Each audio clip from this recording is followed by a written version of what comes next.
Hey guys, this is Samson again. Here with Matt Gorings, and he's here to give us a testimony. So, Mr. Matt, can I ask you how long have you been saved? Well, I've been saved.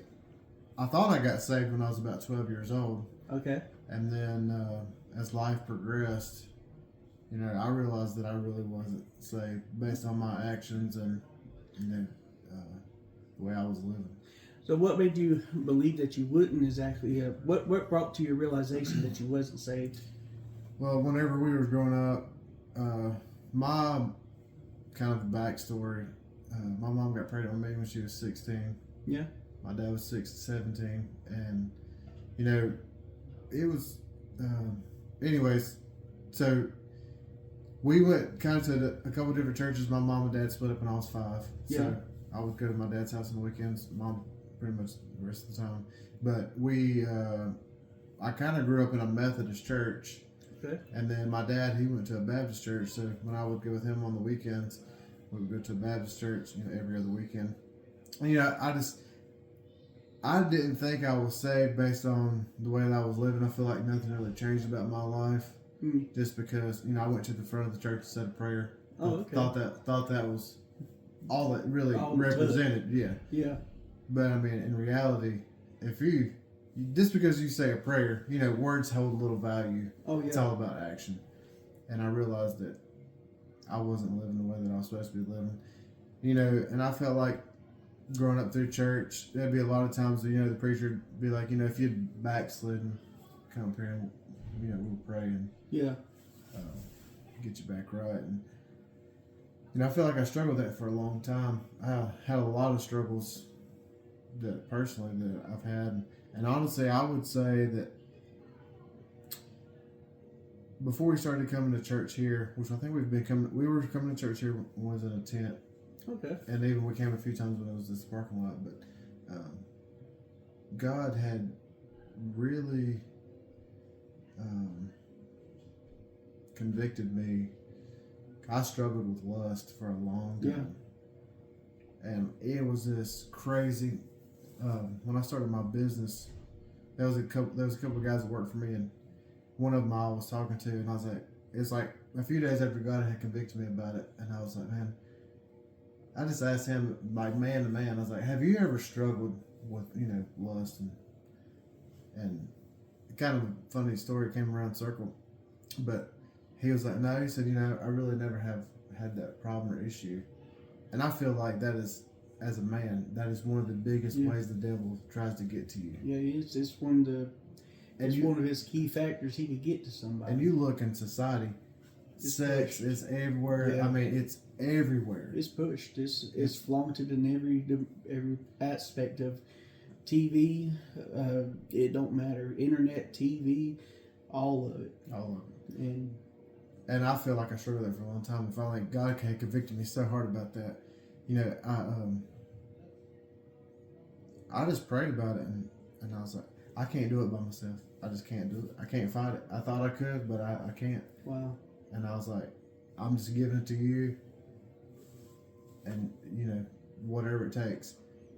And that after that, like I feel like. See, what's amazing to me is now, you talking about struggling with lust and things. I don't really tell a whole lot of people this, and so this is what really got me is that I got saved in 2007. Right. I tried to live my life the best I could, but man, I was growing up.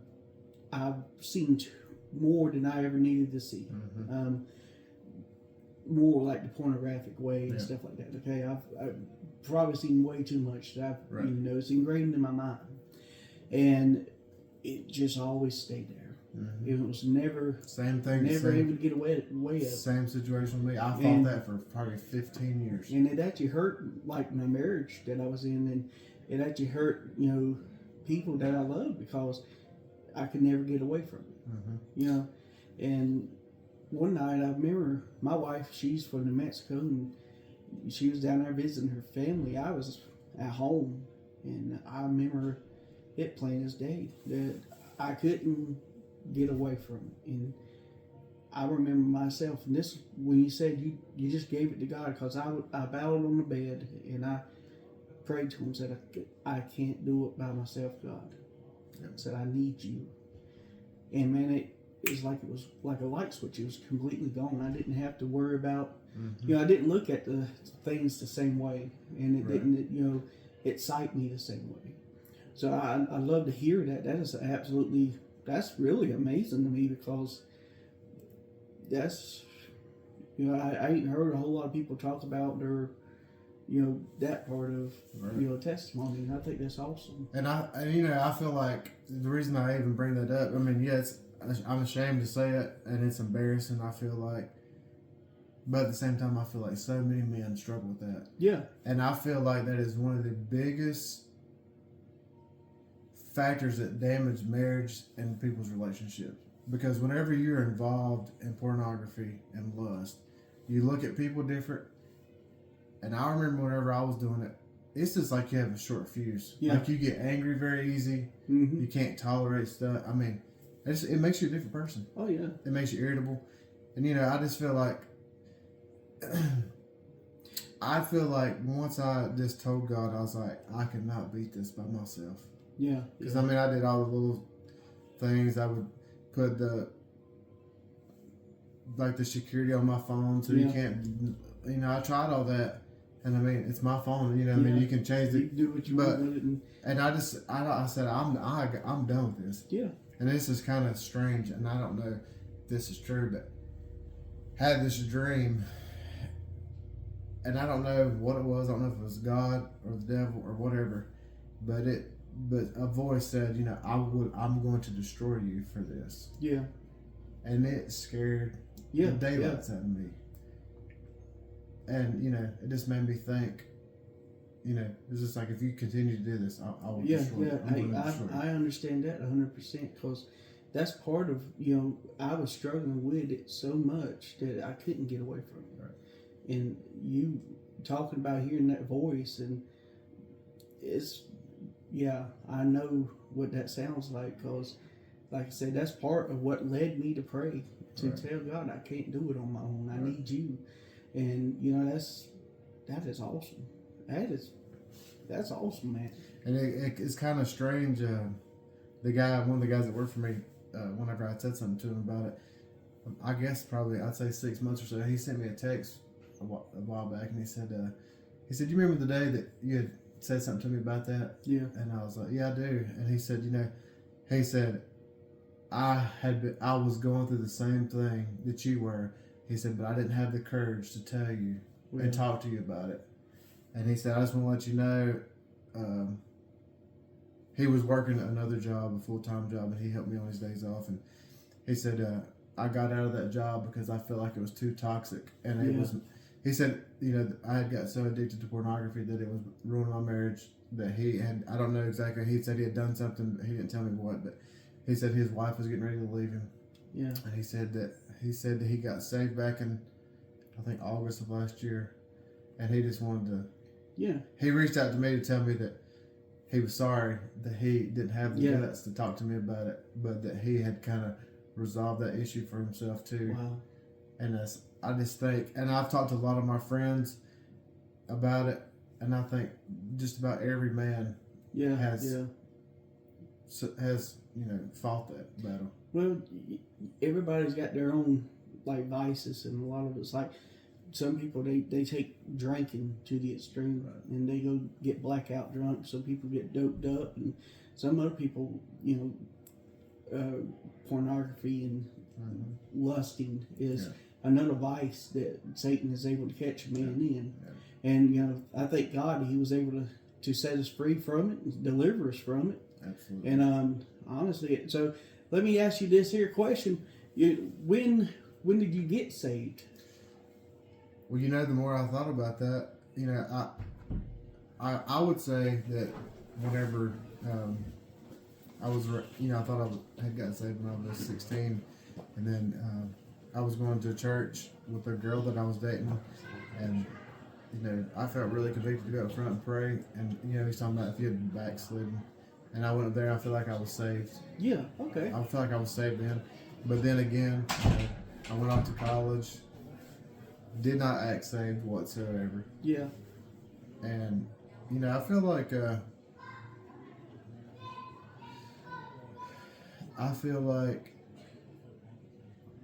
so I got saved when I was 16, but like again, like I was living and running with the world. Yeah, you know, yeah. Doing all the stuff I shouldn't have been doing. Drinking, partying, women, you know, just I was not a Christian. Yeah, yeah. I thought that I knew that I was saved, but I was not living correctly. Yeah. I'll tell everybody I was a sorry Christian until the Lord like really showed me where I was failing at. Right. Because I was a very I've been divorced once, and after that divorce I kind of got away from God and did my own thing, and Lord brought me back, but I was a sorry Christian. Yeah. And like I said, I'm grateful for His mercy and for His grace and for His long suffering. You know, I'm unworthy. Oh, for But sure. and that's one of my key factors. You're hearing me say I'm unworthy because I don't deserve anything He's given us. Absolutely. You know, I do deserve to have my back broken in hell. Right. I deserve that 100%. But He's so merciful and so graceful and so loving that He allows me to be even stand up and do anything for Him. So can I ask you what life is like after salvation, after God? You know, something else that kind of that propelled me is when we started coming to church here. You know, I got saved and I was living not right. Whenever me and my wife, right before we were married, and then we started coming here and found out that we was going to be having a son. Oh, yeah. And I remember I walked up to the preacher at the service and I was like, man, I'm scared to death. Me and my wife are having a baby. Yeah. And I said, I feel like I'm not ready to be a father. And you know, whenever I was growing up, me and my dad, he was young. I mean, they didn't know what they were doing. They did a great job. But, you know, I just and my dad, he didn't have a great dad. And I was worried to death about not being able to break that chain, right. not being able to break the circle. Right. And that's what I was worried about. And, you know, me and the preacher talked about it. We talked about it several times. We prayed about it. And I got baptized here. And I felt like that there was a significance to that it helped me pull me out of some places that, you know, where I could be a better father and be a more godly man for my family. Yeah. And that's really what I strive to be. I mean, really my whole goal in life is if I can be a godly influence to my family and I can pray and teach them and my kids go to heaven, make it to heaven, that is really the only goal that I have in life.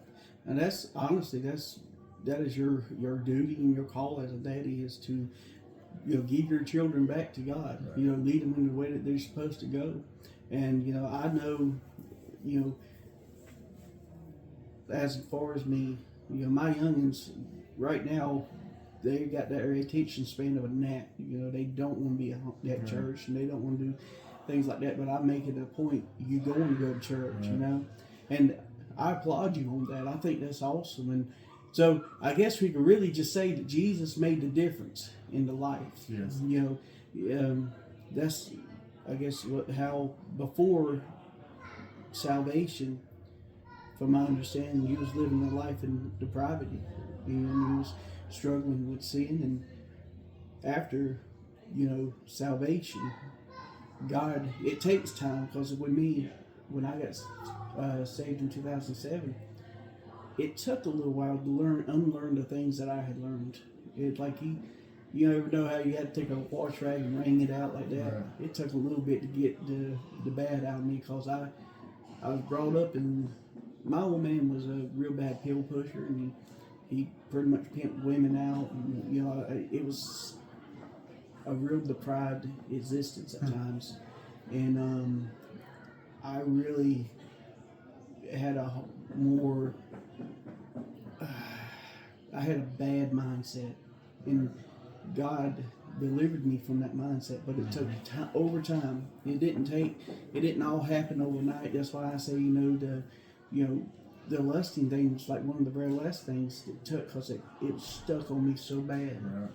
And then when you talk about, you heard that voice, and I did. I heard God say that I'd kill you if you keep it up. Right. And I was like, wow, and I told God, I said, I don't know how to quit. I can't stop it. I said, it'd have to be you. And sure enough, after that prayer, after just giving it all to God, and my life verse, I don't know if you have one, but my life verse is Zephaniah 3:17. It says, the Lord thy God in the midst of thee, he is mighty, he will rejoice over thee with singing and joy. And it's all pointed towards God's strength in the midst of everybody. I'm not able to do it on my own, Right. but it's God that had to do it. And so I love that. Was you going to say anything? What I was going to say is one of the kind of the verse, it kind of all happened about the same time, which makes me know that it was God. Yeah. Whenever he was talking, when he talks about in the Bible, and I don't know the exact verse when he talks about depart from me because I never knew you based on your iniquities. And that's what he's talking about. I mean, saying that you're a Christian, but yet still living in sin. And I called myself a Christian, and I felt like I was a Christian, but I was still living in that. And I just, just with him saying that he was going to destroy me. Yeah. And then just reading that voice. I mean, if I was to die right then and I would, facing God, would he say, based on what you've done? The thing about it is the Bible says that it is a fearful thing to fall into the hands of an angry God. And it's talking about, I think they call it the Bema seat of judgment, where he takes you in and he basically all the things you've ever done for God is set upon a pedestal, and he sets it on fire. And it says it's woods to hay, stubble, and some is gold and some is silver. And he says, but if there's no silver or gold, he says that, it is a fearful thing to fall in. You might be saved, but you're going to have to fall into the hands of an angry God. Right. And I don't, it's a fearful thing for me, because that's part of what got me out of my laziness of being a Christian, because I don't want to just be a bench warmer. Right. I want to give God back what he's given me. And, that's why every opportunity opens up. If it's singing, I'll sing. If it's going knocking on doors, I'll knock on doors. There's plenty of opportunities in the church to give back to God just a little bit. Right. But yeah, I definitely. Hey man, your testimony is awesome. I love. It really clicks with me, because I don't know how to explain it to you, but it really does click with me. It's such a blessing here. Well, I was worried that I was just a normal average person with with a testimony that wouldn't really be beneficial to anybody. But I would say that with the lust and pornography, that so many men, and I'm sure there's a lot of women too. Yeah. Men are visual creatures. Women, they feel. So it's just a big difference, and I think that would help a lot. I would love to be able to just help men to be able to overcome pornography, because it really is, Satan he drags you and hooks you on that, and I think it's. Yeah, I understand. It's awful. It is. It's a very horrible thing, and like I said, it drives you into depravity. It makes you into a worse person. Yeah. But are you good here? I'm good. Also, so if you want to talk about anything else, it'll be. Not that I could think of right this second, and I think they get ready to lock the doors on us. But I appreciate Matt, it. I believe we can definitely say Jesus made a difference in your life. Absolutely. Yes, sir. Absolutely. Hey, it's good to meet you. Good doing this video, y'all. Thank you.